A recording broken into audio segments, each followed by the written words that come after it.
ଏଇଠି ଦେଖିକି ଆପଣ ଜାଣିପାରୁଛନ୍ତି ନା ଏଇଟା କଣ? ଚିଙ୍ଗୁଡ଼ି ଭଜା। ଆପଣ ଭାବୁଛନ୍ତି କି ମୁଁ କାହିଁକି ଚିଙ୍ଗୁଡ଼ି ଭଜା ଦେଖଉଛି ଆପଣଙ୍କୁ? ଦେଖି ଦିଅନ୍ତୁ, ଖାଲି ନର୍ମାଲ ଚିଙ୍ଗୁଡ଼ି ଭଜା ଯେମିତି ଲୁଣ ହଳଦୀ ଗୋଳେଇକି ମାନେ କରାହୁଏ ସେମିତି ହିଁ ଖାଲି ଚିଙ୍ଗୁଡ଼ି ଭଜା ହେଇଛି।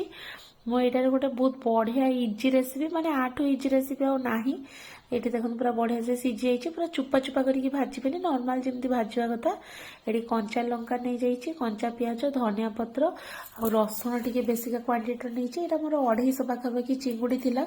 ତ ଯେହେତୁ ଏବେ ଗରମ ଦିନ ରାନ୍ଧିବା ପାଇଁ ଇଚ୍ଛା ହଉନି, କିନ୍ତୁ ନନଭେଜ ଖାଇବା ପାଇଁ ବି ଇଚ୍ଛା ହଉଛି, ସେଇଥିପାଇଁ ମୁଁ ଭାବିଲି କି ଆଜି ଏମିତି ଘରେ କଥା ହେଲୁ ତାହେଲେ ଚିଙ୍ଗୁଡ଼ି ନେଇ ଆସିବ।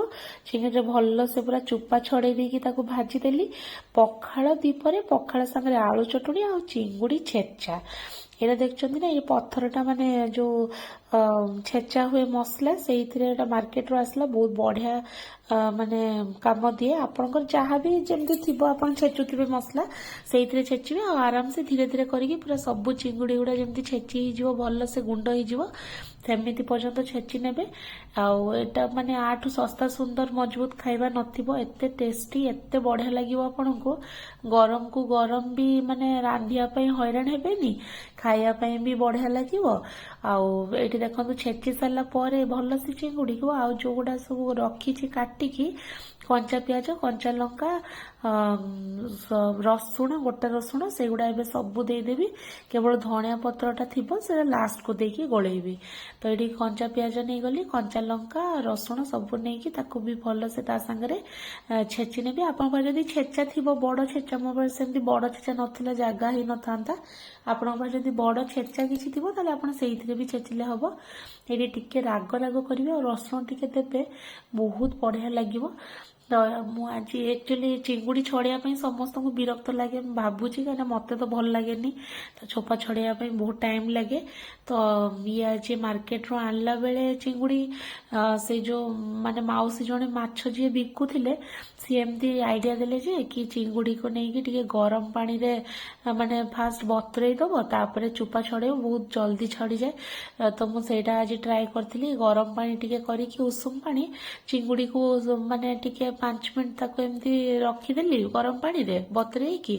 ତାପରେ ମାନେ ସେଇଟା ଚୋପାଟା ପୁରା ନରମ ହେଇଗଲା, ସାଙ୍ଗେ ସାଙ୍ଗେ ମାଛ ଦେହରୁ ଛାଡ଼ି ଆସିଲା। ବହୁତ ବଢ଼ିଆ ମାନେ ଟ୍ରିକ୍ଟା, ଆପଣ ନିହାତି ଟ୍ରାଏ କରିବେ।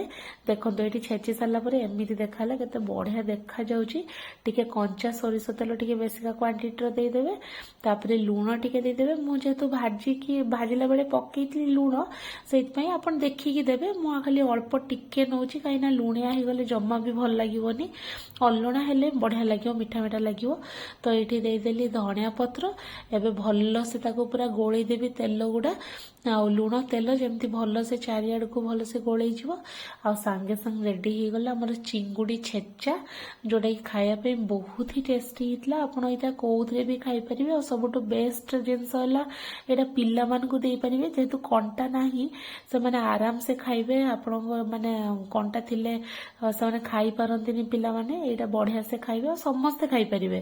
ଆପଣ ନିହାତି ଥରେ ବନାନ୍ତୁ। ସବୁବେଳେ ତ ଆମେ ଭିଡ଼ିଓ ଦେଖୁଛେ, ସମସ୍ତେ କରୁଛନ୍ତି, କିନ୍ତୁ ଆମେ ନିଜେ ବନଉନେ, ବହୁତ ମାନେ ରେୟାର ବନଉ। କିନ୍ତୁ ଏଇଟା ନିହାତି ଟ୍ରାଏ କରନ୍ତୁ, ବହୁତ ହି ବଢ଼ିଆ ଲାଗିବ। ଯଦି ମୋ ରେସିପି ଆପଣଙ୍କୁ ଭଲ ଲାଗୁଥାଏ, ଚ୍ୟାନେଲକୁ ସବସ୍କ୍ରାଇବ୍ କରନ୍ତୁ, ସମସ୍ତଙ୍କ ସାଙ୍ଗରେ ଭିଡ଼ିଓକୁ ସେୟାର କରନ୍ତୁ ଆଉ ଲାଇକ୍ କରିନିଅନ୍ତୁ। ଯଦି କିଛି ନୂଆ ରେସିପି ଦେଖିବା ପାଇଁ ଚାହୁଁଥିବେ ମୋତେ କମେଣ୍ଟରେ ଜଣେଇବେ, ମୁଁ ସେଇଟା ନିହାତି ବନେଇବି। ଏଇଠି ଦେଖନ୍ତୁ ମୁଁ ବାଢ଼ିଦେଲି, ଏବେ କେତେ ବଢ଼ିଆ ଦେଖାଯାଉଛି। ଆପଣଙ୍କୁ ଭିଡ଼ିଓ ଦେଖୁଥିବାରୁ ବହୁତ ବହୁତ ଧନ୍ୟବାଦ।